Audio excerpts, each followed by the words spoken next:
तर दर पौर्णिमेस करावयाची सत्यनारायणची पूजा.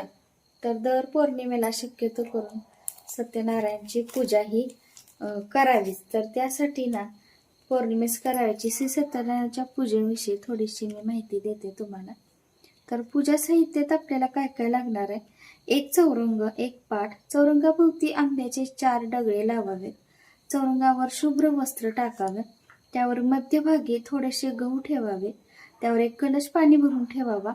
त्यात 5 विड्याची पाने ठेवावीत. त्यावर ताम्हण तांदुळाने भरून त्यात बाळकृष्णाची मूर्ती ठेवावी.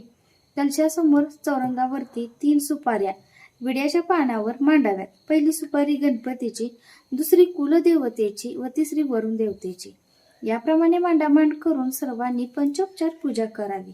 यानंतर बाळकृष्णाची ही पंचोपचार पूजा करावी व यथाशक्ती गव्हाच्या शिऱ्याचा प्रसाद करून त्याचा नैवेद्य दाखवून श्री सत्यनारायणाची पोथी वाचावी. पोथी वाचून झाल्यानंतर अन्नाचा नैवेद्य दाखवून आरती करून कुटुंबात सर्वांना प्रसाद वाटावा. बाहेरील कोणत्याही व्यक्तीस प्रसाद देऊ नये.